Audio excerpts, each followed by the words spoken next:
Episode 33 of the TJ Martino podcast. We're back. Took a little break, but we are back. And what better time to get back into it than with the conclusion of the 2020-2021 NFL season. It was a great season, despite all of the obstacles that pretty much every sport had to go through over these past few months. The NFL was able to tough it out. Every team played all 16 games. We still had some great games, including that Cardinals versus Bills game, I think, was the most memorable game with that Hail Mary from Kyler Murray. That was the one I remember the most out of, all of the games this season. But, a lot of people were wondering, could they get this up and running again in time for the NFL season? But they made it work, and we ended up getting a really good season this year. So I'm pretty pleased with how everything ended up, settling down. And with the season, it was really, really interesting to see how these teams would just match up on any given Sunday. Some fans have it, some crowds having, a little bit of people here and there, a couple thousand. And then there's other ones where the stadiums were completely empty. And it was interesting to see how these players would feed off energy this season. That was probably the most exciting thing for me this season. But with the season concluded, let's look back on, the biggest game of the season. Super Bowl 55 was last weekend. And a lot of people were really excited for this one. I mean, Tampa Bay Buccaneers versus the Kansas City Chiefs. I mean, a lot of people were picking the Chiefs before this game. How could you not? They're the defending champs. And I personally, my final pick was Tampa Bay, but I thought probably Kansas City was going to win, but I wanted Tampa Bay, and I ended up picking Tampa Bay, kind of wishful thinking. But, man, this game was crazy in the way that it went down. I mean, a lot of drama. And obviously you have the storyline is there. You got the up and coming great quarterback in Patrick Mahomes, and then going against obviously Tom Brady, who everybody considers to be one of the greats, the GOAT as they call him. But that was a fascinating storyline and a lot of drama surrounding this game. A lot of people. Obviously Tampa Bay had home field advantage. I think they were the first team ever to have home field advantage in the Super Bowl. I mean, hey, even though home field advantage is not that effective in this season, I think they ended up having like 20 to 25,000 people there, which is, interesting and a step in the right direction. As somebody who loves crowds and fans, that's speaking from my behalf, because I got a little bit of bias in terms of wanting to see crowds come back. So that was kind of interesting. Obviously a lot of people were up in arms about it, but it is what it is. But the game, it was, really, really interesting. I was hoping this game would be a lot closer than it was. I mean, it was a blowout. 31-9 was the final score. Tampa Bay ends up winning their first Super Bowl since 2002. I mean, Tampa Bay, though, their offense looked really good last night. I was not expecting them to come out as hot as they did. I mean, I would say that first quarter was a lot of feeling each other out. I mean, I kind of felt like everybody was wondering, like, the over, anybody that bet the over was freaking out in the first half because there wasn't a lot of ball movement. Kansas City got a field goal early. They actually were the first ones to put points on the board. But I think what really did them in was Tampa Bay's run game for me. That's really what I saw as the one. Leonard Fournette and Ronald Jones were fantastic last weekend. And I mean, the run game was there. Leonard Fournette had 89 yards and a touchdown, and then Ronald Jones had 61.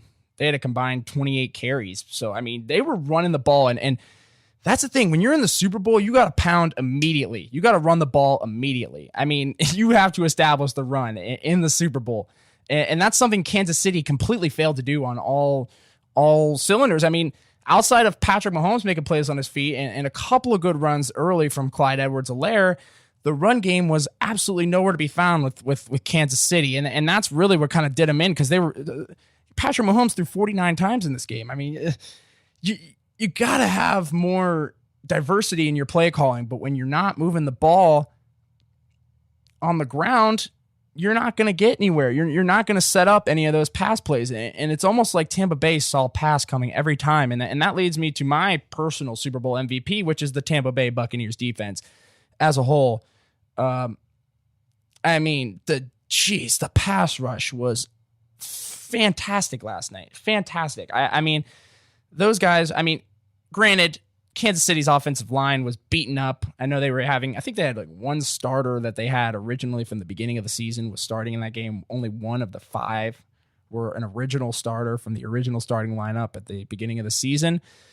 So that I found to be kind of intriguing because, it obviously could explain the stunting in their run game and their, reliance on throwing the ball early in the game. Which kind of did him in. But Edwards-Helaire, I think, actually, he had a good first half. He had, he averaged 7 points per 7 yards per carry. So, it wasn't like he was slugging, but they just weren't giving him the ball. He only had 9 carries for 64 yards in the game. And that needs to be up in the 12 to 15 range, if I'm being honest. And I know they were playing from behind for a lot, but for the first half, they were in this game. Especially in that first quarter, and they were just already defaulting to throwing deep and trying to get into the hands of Travis Kelce and Tyreek Hill instead of letting it be more natural. It felt like Kansas City was forcing it at every single corner, and it caught up with them. The lack of running the ball, it caught up with them, especially in the second half when literally every single play you knew Mahomes was going to be throwing the ball.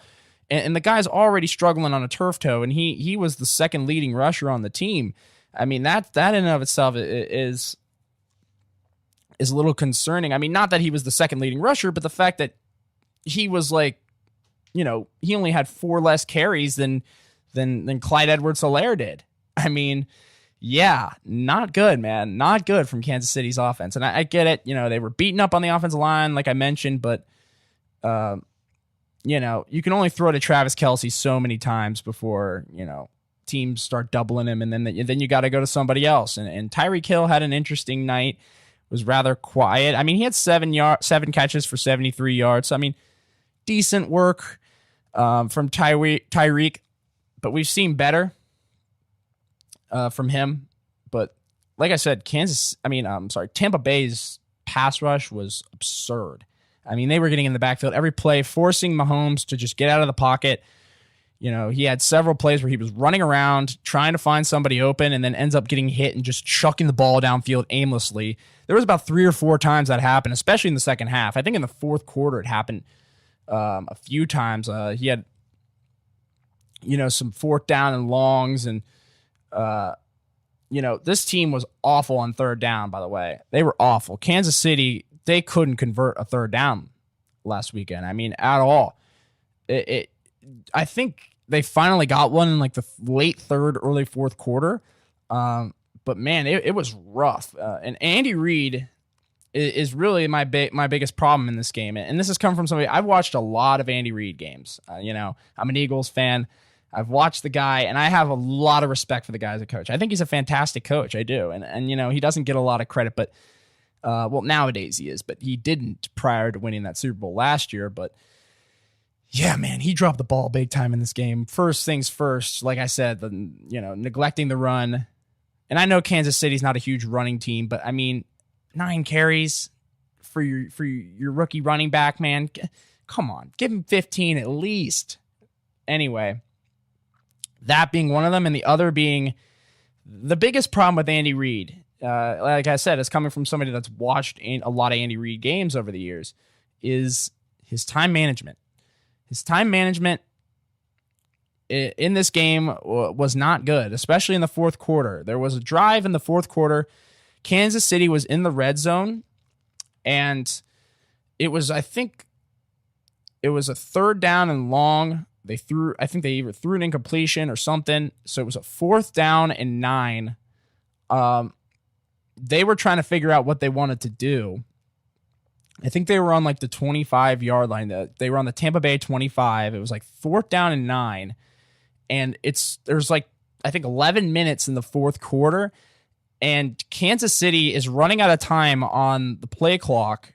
to get a play call in, and they decide to call a timeout instead of taking the delay of game. They take a timeout with 11 minutes left in the game. You take a timeout down 2 or 3 scores to give yourself 5 yards on a 4th down and long already. Like, personally, I would have let that thing run out. I would have went with the delay of game, went for it anyway. I mean, 5 yards on a 4th down, what's the difference really when you're thinking about it, when you can savor that timeout and use it later in the game? They already were down to 2 timeouts before they had even gotten inside of 10 minutes of the game left. And now you're struggling. You're down 3 scores. And, I was just sitting there like, God, this just makes me feel like 2010 Eagles right here. This is 2009 Eagles Andy Reid making that, stupid decision. You should have gotten the penalty. In that case, you eat the penalty and you move on, and savor your timeouts. But they wasted it, and that ended up putting them in a bigger hole than the hole they were already in. But man, Tampa Bay, man, they were all over them. They had them figured out. I hadn't seen Kansas City that beaten this season. Very rarely. I mean, they just were so solved. It's like Tampa Bay just had them solved. They had them completely figured out. And you got to give credit to Todd Bowles, the defensive coordinator for Tampa Bay. I mean, the guy called a fantastic game. I mean, shout out to Todd Bowles. And I know he's had struggles in the past with the Jets and some of these other organizations, but the guy, he knows defense. I'll tell you what, he knows defense, and he did a fantastic job. And shout out to Bruce Arians too, man. First, I think is that his first Super Bowl? If it is, congratulations, Bruce. You got one. And I've always been a Bruce Arians guy. I like him a lot as a coach.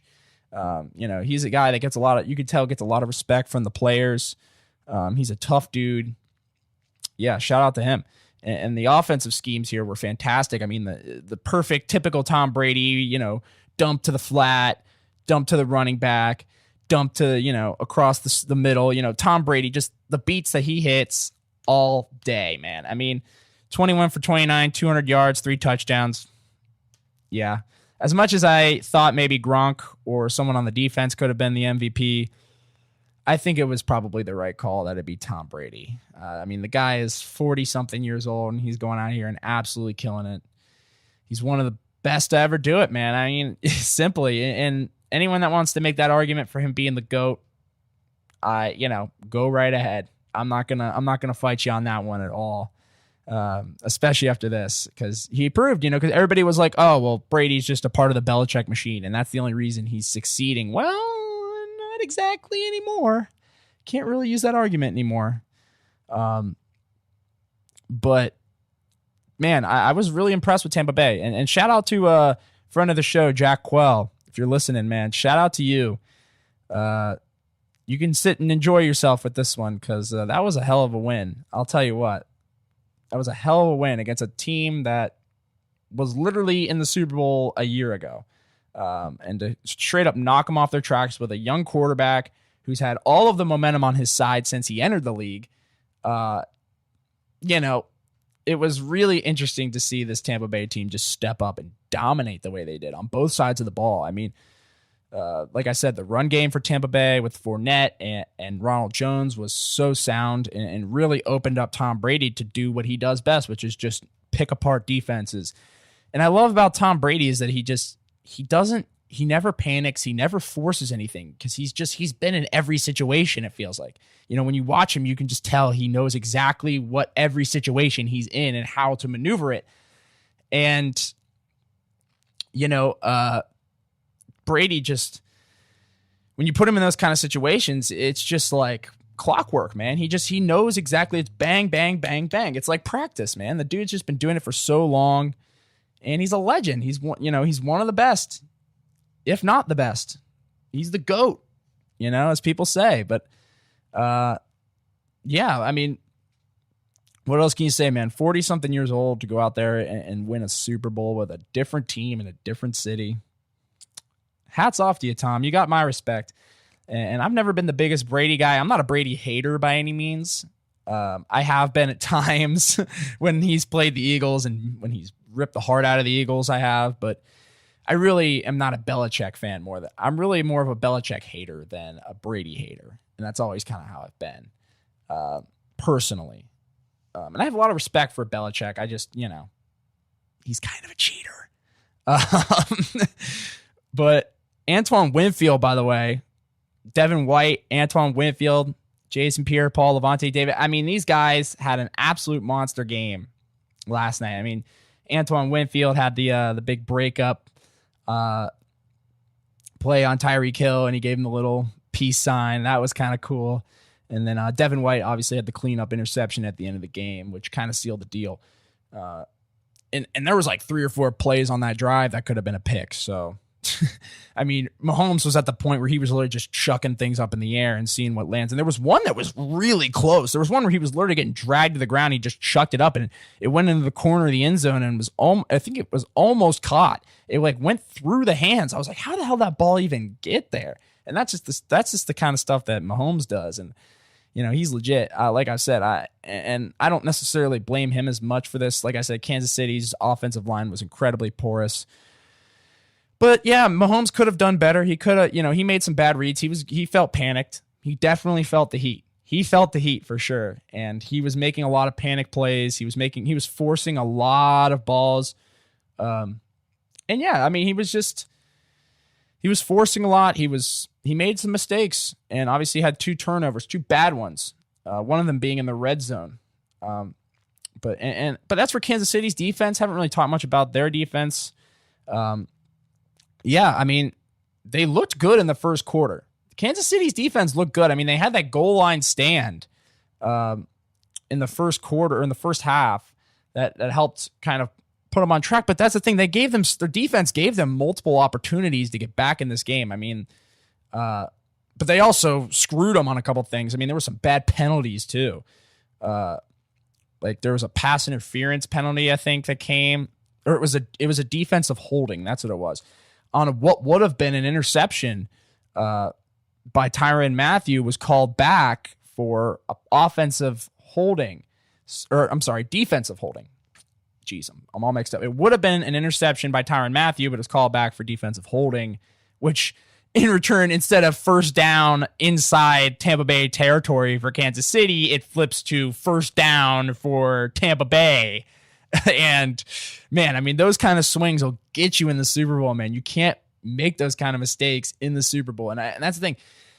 Kansas City's corners were being overly aggressive in this game. I mean, there was 3 or 4 bad penalties which set up Tampa Bay for scores or to get in position to score. I mean, it was really the wheels kind of came off the train for Tampa Bay. For Kansas City towards the end of this. Mixing everything up in here, but you get my point. You catch my drift.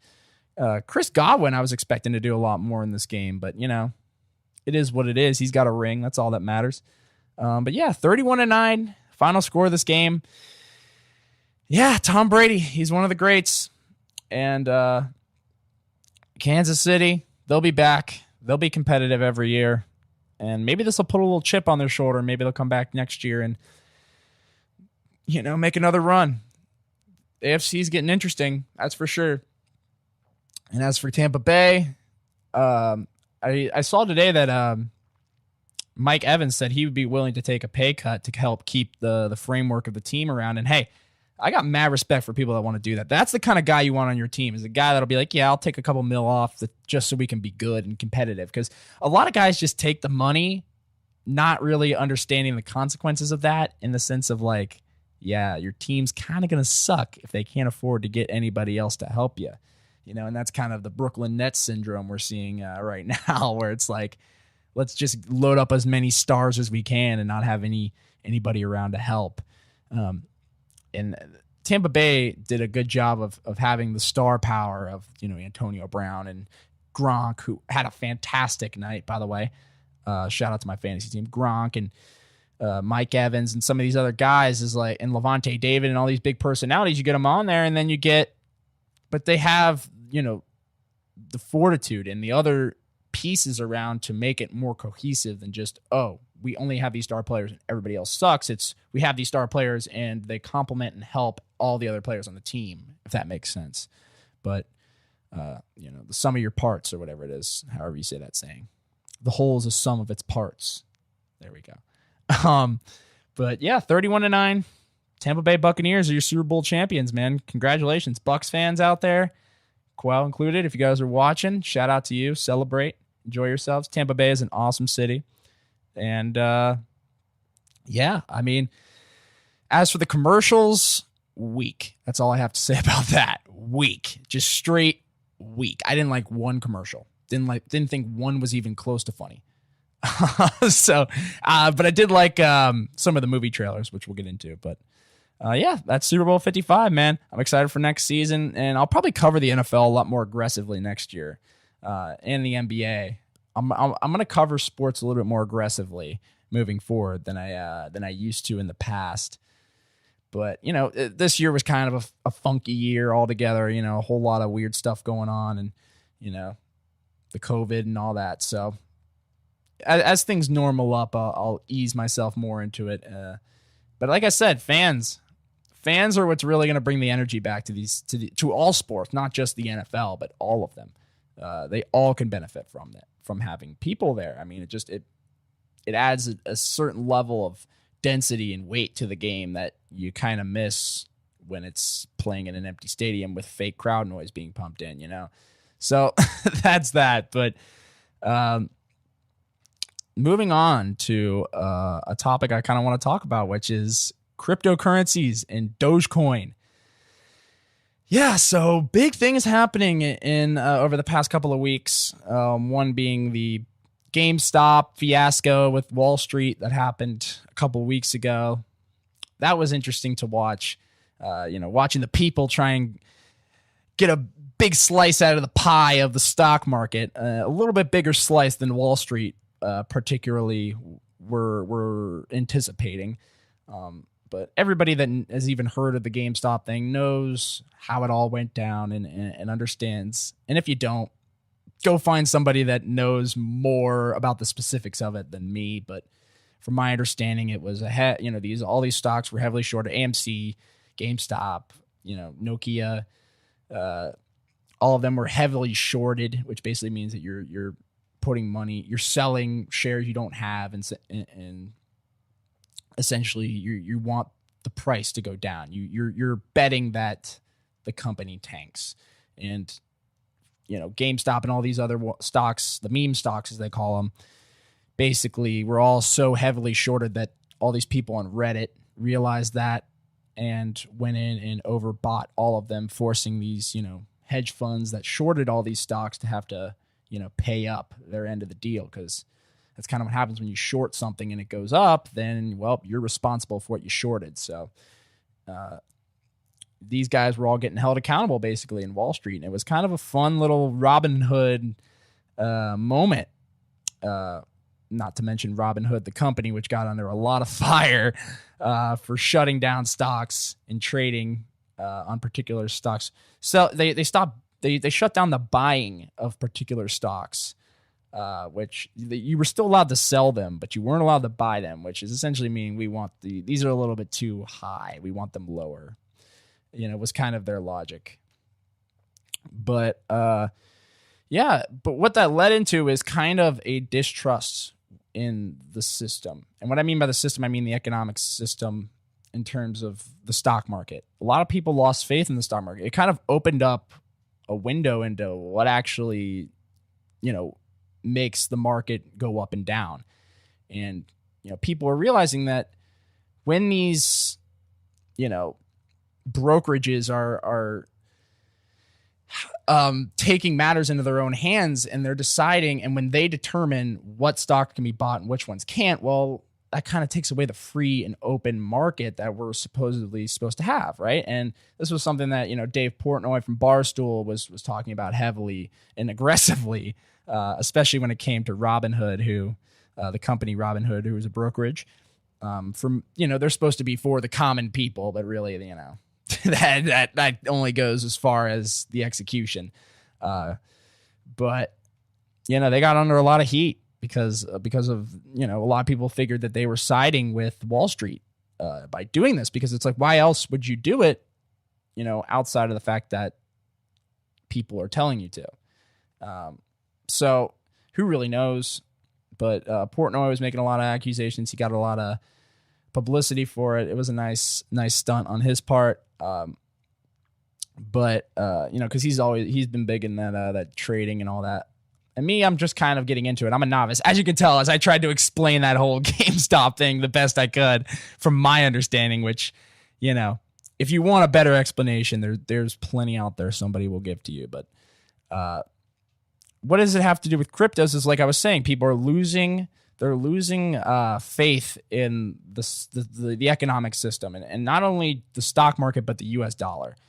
And we're seeing an exodus from the U.S. dollar. A lot of people are buying real assets, that be land, cryptocurrencies, precious metals, and other, real assets. People are moving away from the U.S. dollar. And, there's a lot of reasons for it. Like I said, the stock market being one of them. It's kind of opened people's eyes to not just that whole world, but also our entire nation's economy. Because, a lot of people gauge the success of the economy off the stock market. So, they kind of go hand in hand, and people are realizing, man, the U.S. dollar might be losing a lot of value here right now. I mean, think about it. Over the last 20-something years, I mean, starting from, George H.W. Bush's presidency all the way through Bill Clinton and then Bush and then into Obama and through Donald Trump and now into Joe Biden, we're seeing just an increase in spending by our government. I mean, trillions and trillions and trillions of dollars being printed for, all sorts of things, relief and COVID-19 and all these things are just giving them means to keep spending the US dollar. And when they're spending in these big stimulus checks, people just see the, $1,600 or whatever Joe Biden's given us of stimulus, and they don't, they just want that money up front, and they don't really understand the long-term effects of, large government spending. And that being that you're devaluing the US dollar every single time you drop one of these stimulus bills. I mean, every single time they spend $3 trillion, that's just devaluing everybody else's money and all of the, the people in the country's money. And people are starting to figure that out. And they're starting, okay, well, if the US dollar is going down, we got to find alternatives. And that's where things like Bitcoin and, like I said, metals and land and property and other things like that come into place. Is when you need some sort of currency that's stable and backed. And we're seeing an exodus begin. And Bitcoin is soaring right now. I think it's up to $40,000. Elon Musk recently just put in $1.5 billion into Bitcoin, and the price is skyrocketing for Bitcoin right now. And another cryptocurrency has just hit the market, and that is Dogecoin. And Dogecoin came out, and actually it's not new. It came out like 6 or 7 years ago. It was made as a joke. It was kind of like because the whole blockchain technology is public domain, so it can be used by any company or anything. So they said, hey, well, we'll just make a meme, funny alternative to Bitcoin, and it is Dogecoin, which is, a play on the Doge meme, which if you haven't seen, it's like the dog, the little weird looking dog. You'll know what I'm talking. I'll put a Doge up here for you. But yeah, they made this coin, and it was worth nothing, literally nothing. It was worth 0.00008 cents. So, or $8.0008. So like not even a cent. And for years it was like that. It was just, kind of something people would trade just for fun, and it kind of started to gain some steam in the mid 2010s. And it wasn't really until about a couple of weeks ago, around the time of the GameStop crisis, that we saw Dogecoin start to shoot up. And now we're seeing it just continue to raise as Elon Musk is again pushing Dogecoin on Twitter all over the place. And It's just making the price of that go up. And now I think it's at about 8 cents right now, which is just absurd for a meme crypto. But it just shows you how desperate people are getting to exit the US dollar. And I think the best way for people to get trust back in the dollar is for it to have more value. It's that simple. People aren't going to want to buy something that isn't valuable, or they're not going to want to use something that isn't valuable. So the problem with the US dollar devaluing is that nobody's going to use it. And if nobody uses it, well, what does that mean for, the way we spend money and the way we buy things? I think it's going to be completely different over the next few years. And I think everything is going to start to become more decentralized, which, will certainly have its benefits for a lot of people. It'll allow people to kind of, create their own currency and create, and through that have a competition. We do it with everything else. It's a free market, right? Shouldn't we have, you see different businesses, Chipotle, for example. There's a bunch of other burrito places that exist, but Chipotle is the best. So everybody goes to Chipotle, right? Well, why isn't there, other competition for currency the same way there would be for Chipotle? Because Chipotle, even though it's the best restaurant, it still has competitors like Moe's and Corrito and,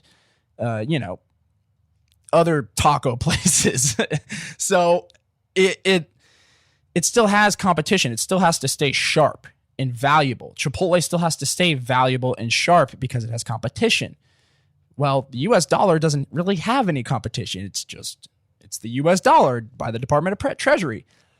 But that doesn't make it free and fair then, right? Because with that, you need free and fair competition. Well, now with cryptocurrencies and other currencies starting to become more and more popular, we're going to see more competition and more of a pushback from the people, in a sense of being like, well, we don't really want to use the dollar anymore. We want to use something else, Bitcoin, Dogecoin, XRP, Ethereum, Litecoin, whatever you use, and I like that idea of having competing currencies.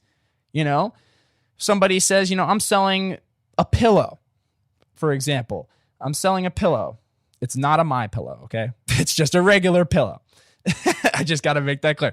I'm selling a pillow, and I go out and I'm like, hey, here's this pillow. It is the best pillow you can get, right? Well, somebody else comes along and they have another pillow and they say, well, this pillow's softer than your pillow. Well, then I got to go back to the shop and make my pillow better.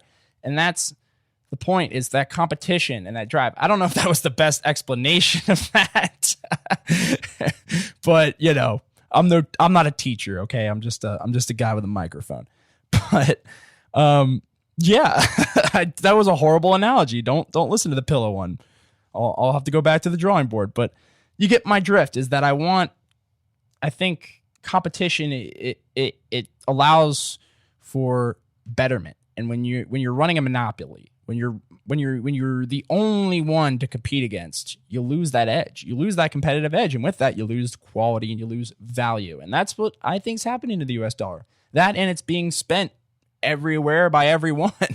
So, and being printed at rates we could never imagine. So, with that, I think it's interesting. It's something to look at, and for all of you out there, use discernment. That's always my my thing. So that's what I do. That's my MO. Use discernment, and always cover your ass. But this is no financial advice, by the way. Not financial advice. Gotta have that disclaimer out there. Don't want the FBI coming after me.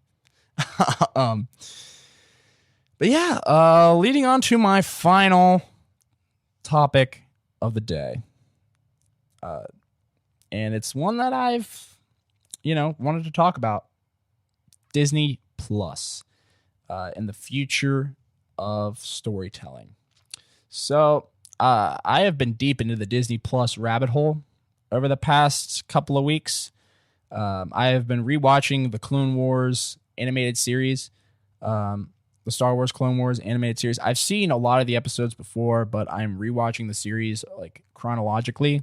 There's a chronological order list of every episode in like chronological order of the show that you can get on the internet, and so I've been watching it by that.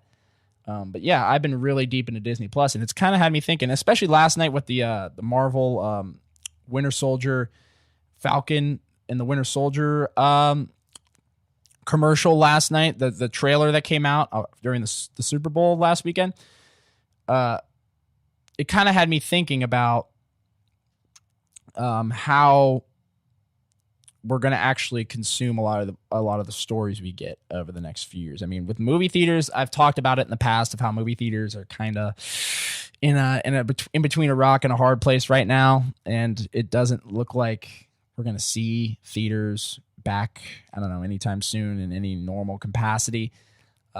So with that, a lot of these studios are having to become creative, and luckily a lot of them launched their streaming services like a year prior to the pandemic, because if Disney Plus didn't exist, or Netflix, Netflix has been around for a long time, but Disney Plus and HBO Max and some of these other things didn't exist before the pandemic, these companies would have been in a lot more trouble in terms of distribution. But with the pandemic, it's kind of forced their hand into making more series and less films. And, we're seeing Disney Plus start to roll out their series. I mean, The Mandalorian, which is already 2 seasons in, that I absolutely love. I think it's super good. I'm watching it actually with my dad too. That's part of my Disney Plus binge. And I've been watching it. I've watched the whole season, the whole series almost all the way through again from what we have. So the first 2 seasons, but, yeah, I just love the production quality, the writing, the execution, and I love the different tone. It's such a different tone for Star Wars but yet it has a very Star Wars feel to it, and that's kind of why it was the first one I wanted to ease my dad into, is because he's not a fan of movies or television or anything like that. So and let alone Star Wars, which he has refused at all corners to watch with me. I finally got him to watch The Mandalorian, and he's really enjoying it. He's really liking it. So, yeah. But the thing is like, it kind of had me thinking though, series versus movies. What do I like better? What have I kind of gotten into more? And personally, I will always have a thing for movies. I love the 2 hour to 3 hour window where you can just sit down and watch it. And it's done. No commitments, because with these shows you got a lot of commitment. You got to go every week and turn it on and hit play. Like, such a drag, right? No, but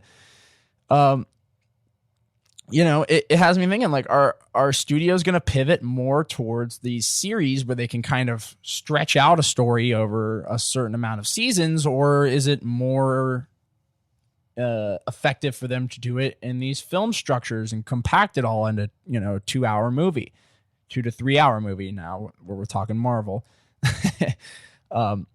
and Star Wars too, and everything really. But I think we're gonna see a transition into more series, because they wanna keep their subscription services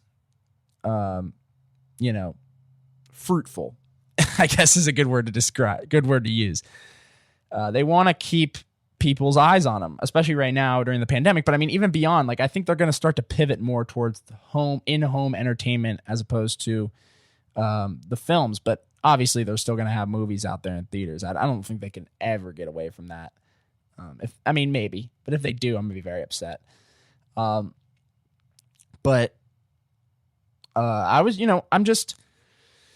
I think because what they're doing too is they're releasing a lot of these movies on, like, Disney Plus is doing this. They're releasing these movies on Disney Plus. So you have the $7, $8 a month membership, but on top of that, you have to pay an extra fee just to watch the movie. So that's the thing. They did this with Mulan too, and they're doing it again with more of their movies. I don't even know which one in particular, but a lot of their movies they're doing this with. And they're probably not going to stop, especially the new ones. But, the thing is like, I'd be like, I'd rather just watch it in theaters. if I got to pay extra on top of the monthly fee I already pay, then I'd rather just go see it in a theater. And that's the thing. I think what they should do too is start releasing these shows even in theaters. You know, Mandalorian and WandaVision and Falcon and the Winter Soldier. You know, release all of those in theaters along with on Disney Plus. Could be an interesting idea. I would love to see Mandalorian in theaters, or at least, you know, a couple episodes. That's something I think they should do.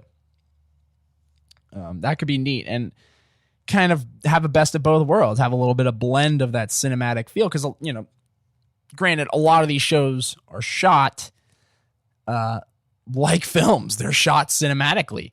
But I love the idea of the story being able to drag out over, you know, multiple seasons. And that's what I think I love about these series is that, you know, especially with WandaVision, we're starting to see the many different directions they can take this. And you kind of, with each episode, have time to let it marinate and sit and allow you to kind of dwell on it more than with a film where you're just, you know, you dwell on it and then you have an opinion on it and then it kind of doesn't really change until you see it again. But with this, you know, every episode, every installation into the series gives you a new perspective and opens the door more to the story.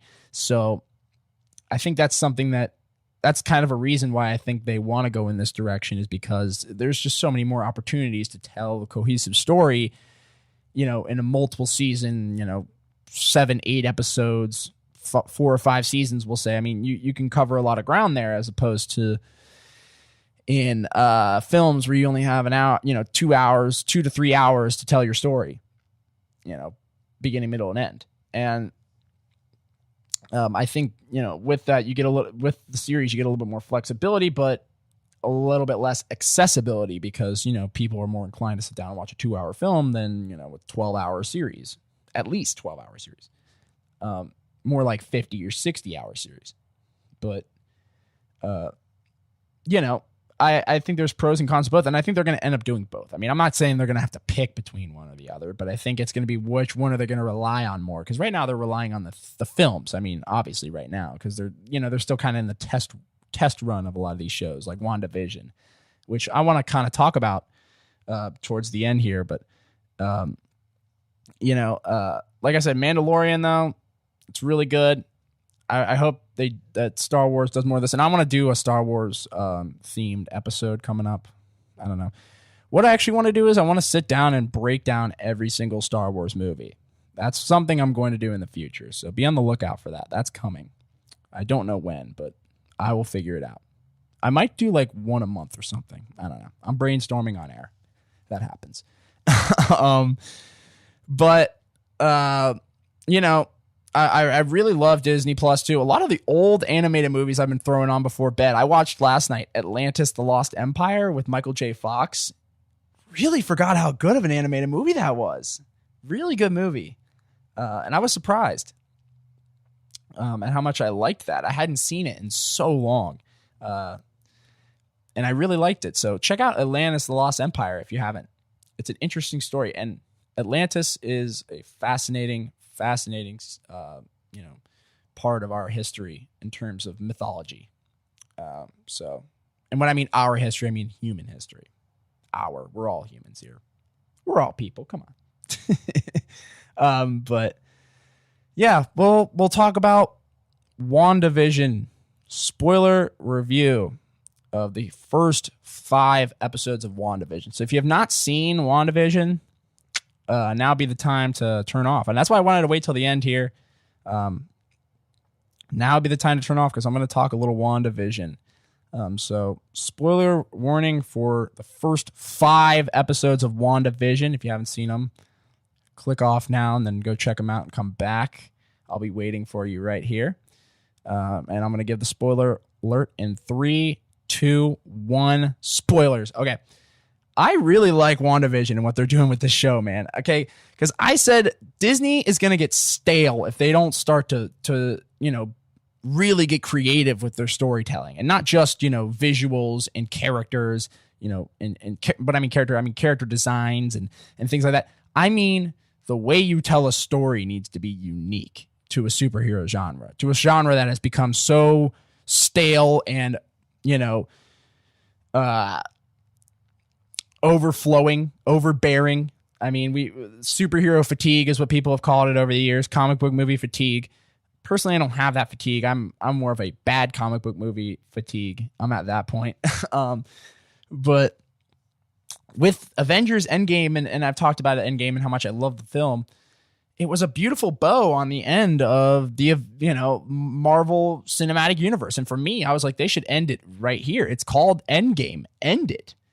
But, check is calling. So you gotta, the mouse has got to get his. So they're definitely going to make more. We all know it's coming. And we got Spider-Man, which I reviewed. I liked it. It was okay. And I was like, okay, like what direction is this going in? But then they announced WandaVision is coming out. And, it's going to be a series on Disney Plus. And I'm like, okay, I'm down. I'm game. I love Mandalorian. I'm game. But to be honest, I really didn't know much about what this show was going to be about. So when I turned it on for the first time and saw it was just like a, 50s sitcom, I was just kind of like, I was into it. The pilot I really liked. I think the pilot may be my favorite episode of the series so far. Just because, I have a thing for sitcoms, old sitcoms. I like throwing them on here and there. They're funny. And I love that whole aesthetic when it's done right. And I love the way it's shot. It looks, the black and white and all of it just works really well. And I like how silly the story is, and the characters, that they did a really good job of framing a 50s sitcom, in my opinion. But I was like, that was fun. I was like, the first episode, and then the second episode, weird stuff starts to happen, and you're like, okay, this is going somewhere. Okay. And then by the third episode and the fourth episode, definitely by the fourth, but by the third episode, you're like, okay, something, there's definitely something here. Because as it turns to color, and then they're having the kids, and all this stuff starts coming, and you're like, okay, now this is going to open up, and by the third episode, I was like, this is a simulation. I had a feeling. I'm like, they're either all in a simulation, or this is a simulation propagated by Wanda. And it ended up being the latter. I loved how Wanda kind of, she acts playfully, she plays stupid, but she's really, you can just tell even in the early episodes that she's pulling the strings just by how frantically she tries to put out fires, and how everything just conveniently falls into her hands. And you can just tell she has control over all the people in the actual, I guess, sitcom, the Hex, as they'll end up calling it. But the first 3 episodes, I was just kind of like, it was almost just like, layers coming off, and you could slowly start to see the big picture of what they were actually trying to do.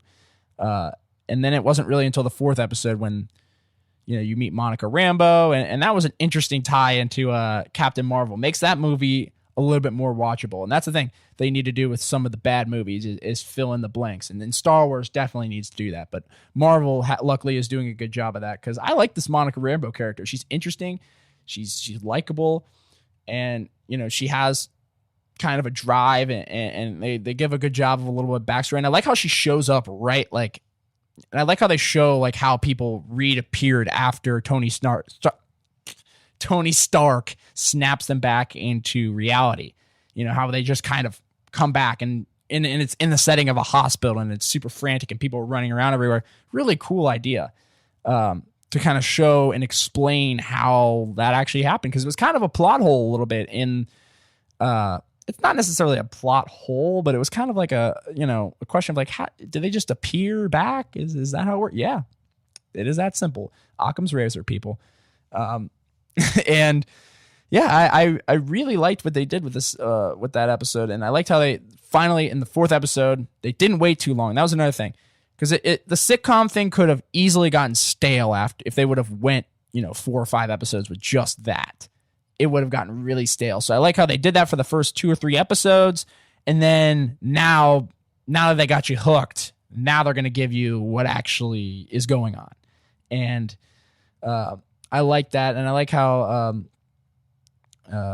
you start to realize that Wanda is behind all this stuff. She's really the one that is doing it because of all of the grief and the loss and the sadness that she has. She has to build this wall around her to kind of make everything seem like it's okay when, really things aren't. She's almost tricking herself. And that's the thing, because she's not really prepared for everything that's going on inside her universe. So it almost kind of makes you wonder, within the simulation, how much control does she actually have over the simulation? Because, there's times where it seems like she has total control. Like when she tosses Monica Rambeau out, and when she walks out there and threatens them in the 5th episode, when she threatens all of the FBI people and the sword and all of them, she threatens all of them and says, like, leave me alone, pretty much. There she seems like she's in control. But then there's moments where she doesn't seem like she knows what's going on, and she's trying to lie to Vision, and Vision's starting to see through it. And that's an interesting thing of Vision is what is his status? Is he because from our understanding, his head gets ripped out. The Mind Stone gets ripped out of his head by Thanos in Infinity Wars, and we don't really see much of him since. But from my understanding, is we do see the shot of her seeing dead Vision, kind of within the simulation. She sees dead Vision for like a moment, so that makes me think that his corpse was reanimated. I think that Vision I don't think he's actually alive. I think he is alive, but only because Wanda is pumping life into him. He's on life support pretty much at this point, but technically he's still dead. He's reanimated. But he is conscious and sentient. So it's interesting to think to see how he's kind of starting to figure out that this is all a simulation and that he's been lied to. So I think that's compelling. The stuff of Monica Rambeau is really compelling, as they're starting to put the pieces together of why the sitcom, why does the Hex even exist, who's controlling it. We know Wanda is on some level, but is there somebody really pulling the strings? Has someone trapped Wanda in her own simulation? That's a possibility. I mean, there's a lot of ways this could go, and that leads to my point that I made at the beginning of how I like how. I'm sorry. It leads to my point that I was saying in the beginning of how I wanted Marvel to tell these stories in a unique way and to not just give us the same run-of-the-mill superhero movie that we've gotten over the past 15 years since they've been doing this thing, the MCU. It was really refreshing to see, two characters that, got very little fleshing in, the actual Avengers saga. They were just kind of side characters, Wanda and Vision. They were likable, they were good characters, but they just, they weren't that integral to the whole emotional weight of the story, if that makes sense, until now. And I love how they've taken these characters and now have progressed them and moved them to a spot where they can now, because they had enough pretext from the former movies that they could expand upon, especially with Wanda's character. I mean, from everything from what we see in Ultron of her brother dying, which leads to the big twist that happens at the end of episode 5, which we'll get into. Her brother dying, and then obviously Vision dying, and all these things. It leads me to my theory that I think Wanda's going to be a villain. I want Wanda to be a villain.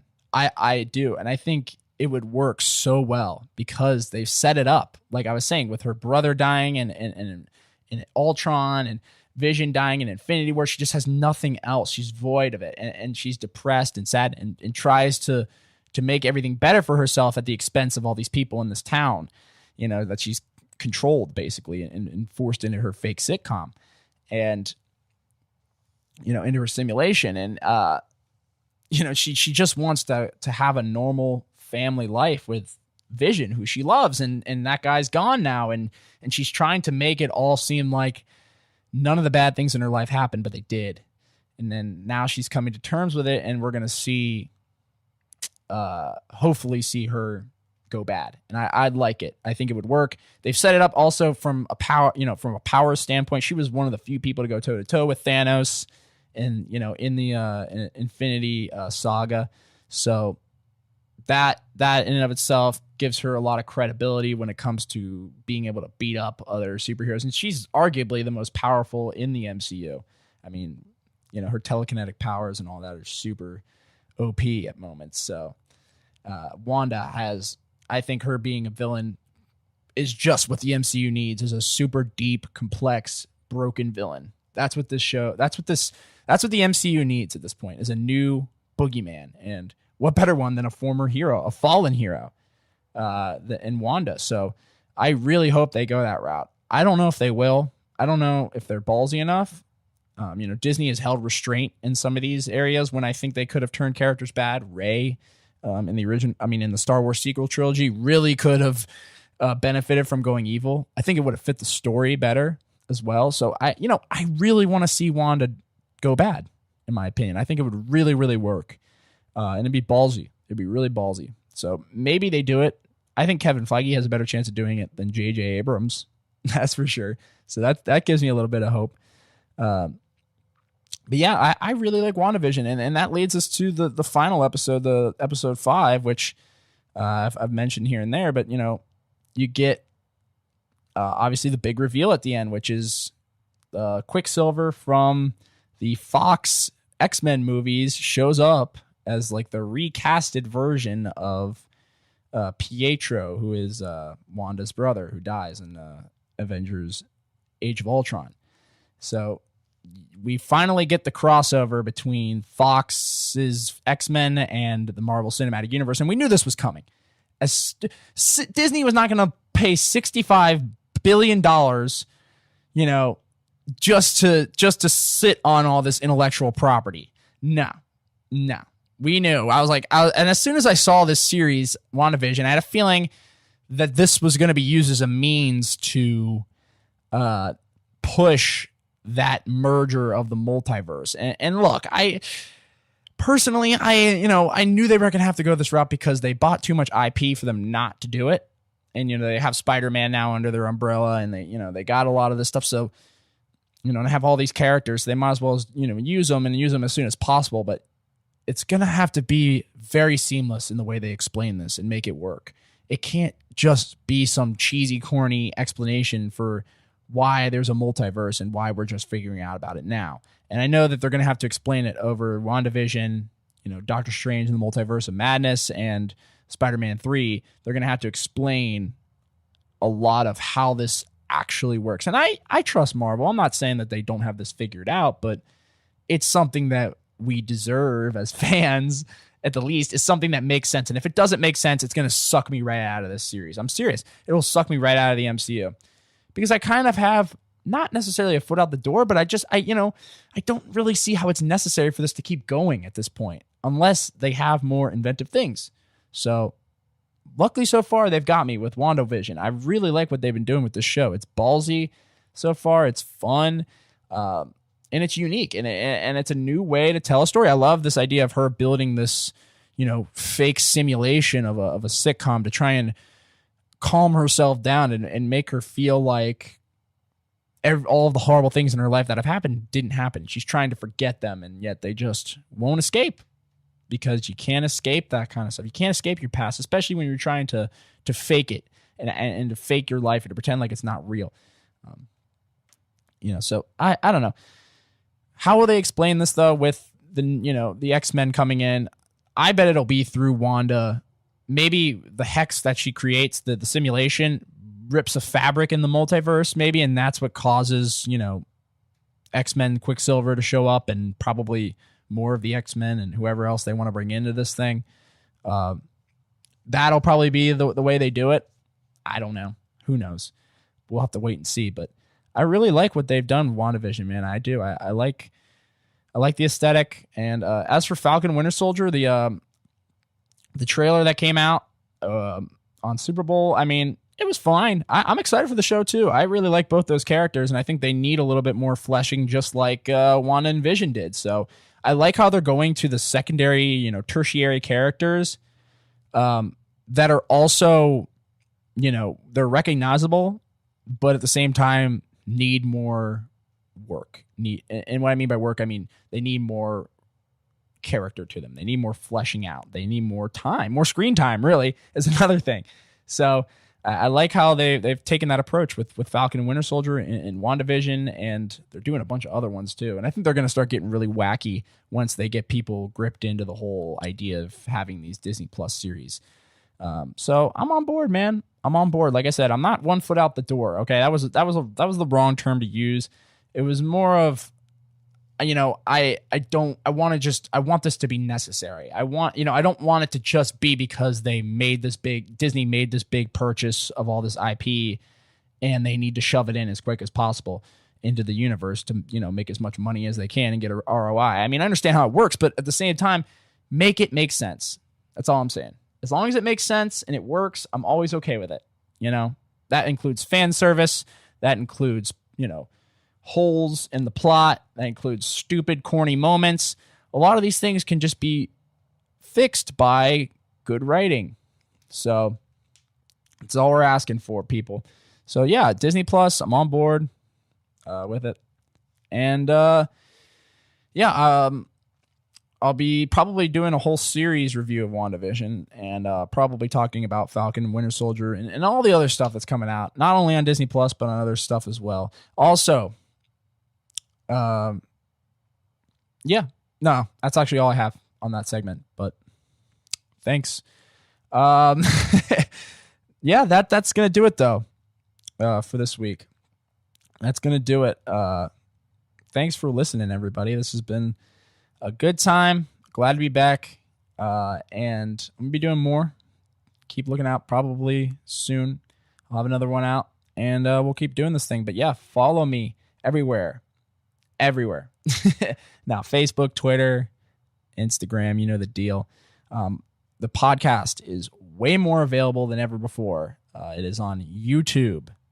It is on Spotify. It is on Apple Podcasts. It is on Amazon Podcasts. It is on Stitcher. It is on Google Podcasts. It is on iHeartRadio. It is on Pandora. And now it is also on video. Like I said, on YouTube, it is on video. We have the video on YouTube, on Rumble, on Minds, on Odyssey. Those are the platforms I have right now. Send me any social media video sharing platforms that are free. I'd like to join them. I want to decentralize and send and post my podcast everywhere I possibly can. So that's why I ask. That's why I'm joining all of these different platforms and uploading the whole library. I just want, why limit yourself? Why limit yourself to one website when you can be on 5 or 6? That's my logic. But yeah, thanks for listening, everybody. Thanks for watching. If you are, I will be back. And hang in there. Stay strong. Stay healthy. Stay safe. And I will see you guys later. Let the beat drop.